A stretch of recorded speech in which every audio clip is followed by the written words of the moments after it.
Olá, seja muito bem-vindo ao canal do Pan Atelier. Se você chegou aqui no canal agora, através desse vídeo, não me conhece, eu me chamo Pamela Veríssimo, sou artesã, professora de artesanato e hoje eu trouxe mais um vídeo falando de materiais, sendo mais específica, um vídeo sobre pincéis e espero que vocês gostem. Pode ser que este conteúdo seja algo novo para você, pode ser que não. Então eu espero que você aí do outro lado consiga aproveitar ao máximo essas informações que eu vou compartilhar. Deixa uma curtida, um comentário, compartilhe também, porque eu vou saber qual conteúdo eu tenho que trazer para vocês para que seja mais relevante a importância de cada assunto abordado. Se você também tiver outra forma de utilizar esse tipo de pincel, escreva aqui nos comentários, eu vou gostar de saber como que você trabalha com ele aí no seu dia a dia e de repente você também poderá ajudar outras pessoas. Vamos lá então conferir o vídeo explicativo? Trouxe aqui alguns dos meus pincéis de guerra para mostrar para vocês. Tenho alguns pincéis mais novos, mais velhinhos e vou falar para vocês como que eu utilizo esse tipo de material no meu artesanato. Pode ser que esse assunto seja novo para vocês, pode ser que seja um assunto que vocês já tinham conhecimento, mas é sempre bom lembrar que aqui no canal tem gente nova todo dia, tem pessoas que estão entrando no artesanato agora, então esse conteúdo disponibilizado para vocês aí de forma gratuita pode ter bastante importância. Aqui, quem já está no ramo conhece esses pincéis aqui como pincéis de cerdas naturais ou pincéis de cerdas duras, né? O pessoal costuma falar pincel de cabo amarelo. Cabo amarelo porque algumas marcas escolheram esse tipo de coloração pro pincel. Mas você sabe o que quer dizer pincel de cerdas naturais? Sim, não? Então vamos lá. Pincel de cerda natural é porque essas cerdas aqui elas são de origem animal, elas não são sintéticas. Por exemplo, esse tipo de pincel aqui, ele tem cerdas duras porque ele é de pelo de porco. Tem os pincéis de cerdas naturais que tem pelo de orelha de boi ou de pelo de pônei, ele é um pouco mais macio. Tem aqui no canal um vídeo que eu falo sobre pincéis redondos de cerdas naturais, eu vou colocar o link aqui no card mostrando como que eu utilizo nos meus trabalhos. Esse pincel aqui, ó, de cerdas naturais de pelo de porco, não de cerdas duras ou de cabo amarelo, ele é um dos pincéis mais baratos. Se não for o mais barato, é um dos mais baratos para que vocês consigam adquirir e fazer as pinturas de vocês. Só que ele deixa uma marcação na hora de aplicar tinta. Por exemplo, eu quero pintar uma caixinha ou uma placa. Se eu for trabalhar com esse tipo de pincel, ele vai deixar uma pintura riscada, uma pintura mais rústica, não vai ficar aquela pintura lisinha. Se você não tem condições de adquirir pincéis de cerdas sintéticas, aqueles que são mais macios, dá para trabalhar com esse pincel, tá? Aliando aí o uso do rolinho na hora de fazer a sua pintura. Eu vou pegar aqui um projeto como exemplo, deixa eu ver se eu tenho aqui, ó, vou pegar aqui. Ó, esse tipo de projeto aqui que eu pintei na plaquinha. Eu poderia muito bem passar esse fundo com esse pincel, depois esticar com um rolinho, que aí não ficaria marcação. Mesma coisa para caixinhas, então vai aí do que vocês podem adquirir.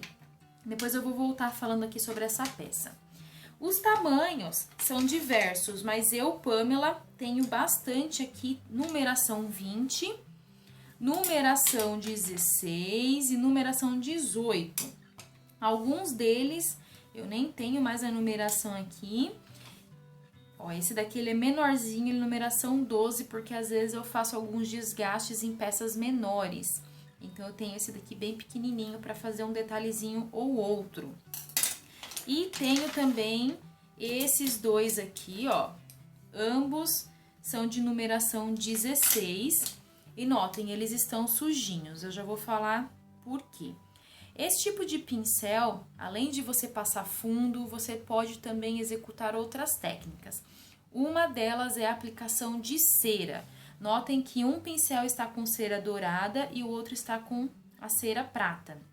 Para fazer uma pátina, para fazer um detalhe, ao invés de eu usar um paninho, um dedo, enfim, eu posso usar o pincel. E esses dois aqui eu nem lavo, eu deixo assim. Esse tipo de cera que eu estou falando, ó, esse daqui é no prata iridescente. Então eu coloco um pouquinho dessa cera num papelão, numa bandejinha, trabalho ali o meu pincel e vou aplicando na peça. Então esses dois aqui eu deixo separados somente para isso, porque como eu mencionei, o investimento nesse pincel aqui, ele é um investimento baixo, dá para você ter mais de um para poder fazer técnicas diferentes. Uma outra forma de utilizar esse tipo de pincel, além de passar fundo, além de trabalhar com cera, é você trabalhando com pátina. Ah, e o que é uma pátina, Pamela? Eu posso fazer uma pátina seca, como essa aqui, ó, da minha imagem, tá vendo, ó? Aqui eu vim com esse pincel e apliquei mesmo de forma desigual para dar esse fundo, esse falso ripado. Dá para vocês também fazerem uns desgastes, uma sombra seca, assim, ó, no canto das peças. Fazer essas entradinhas aqui também fica bem legal fazer esse tipo de trabalho. Tudo com um pincel seco, uma pátina seca. Então, quando esse pincel ele está bem novinho, ó, como esse, eu deixo para fazer esse tipo de efeito nos meus projetos. Quando ele já está mais desgastado, como esse aqui, ó, que já está bem comidinho, ele tá com cerdas menores aqui, tá tudo bem irregular, aí eu faço essa sombra seca nos meus trabalhos e aí eu tenho um resultado muito bom. Então, se você tiver esse tipo de pincel mais velhinho, não jogue fora, utilize ele para outras coisas. E também dá para fazer aplicação de cola. Eu vou aplicar cola gel, cola para artesanato, eu trabalho com esse pincel porque ele é mais firme.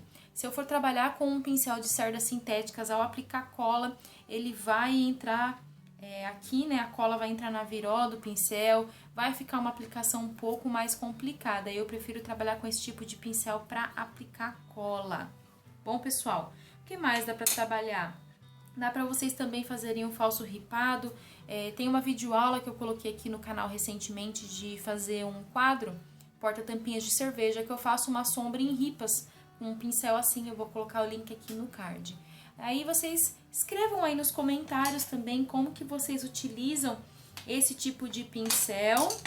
De repente, como eu mencionei, você pode estar começando agora, não tem como investir em pincel de cerdas sintéticas ou naturais para fazer a pintura de fundo. Esse aqui pode ser um excelente aliado. Vai muito do que você faz, vai muito do seu gosto.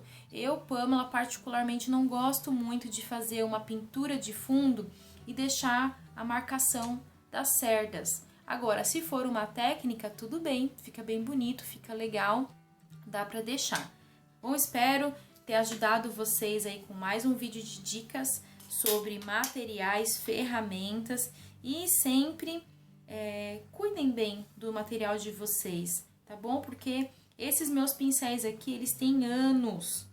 Eu não sei nem quando eu adquiri esse aqui, ó, que já tá bem gasto. Tudo é investimento, pessoal, e tudo vocês têm que ter cuidado, tem que valorizar, porque cada pincel adquirido aqui foi um retorno de uma peça que eu vendi, de uma aula que eu dei, então eu prezo muito por isso, tá bom? Porque eu cuidando bem, eu não preciso fazer um investimento novamente nesse tipo de produto. Sobre marcas, pessoal, antes da gente encerrar aqui o vídeo, vocês podem adquirir de diversas marcas. Aqui eu tenho Acrylex, eu tenho Castelo, eu tenho Condor, tem da Tigre. Vê o que vocês encontram com facilidade na cidade de vocês e o que for mais acessível, tá bom? Muito obrigada aí pela atenção, um grande beijo e até o próximo vídeo. Tchau!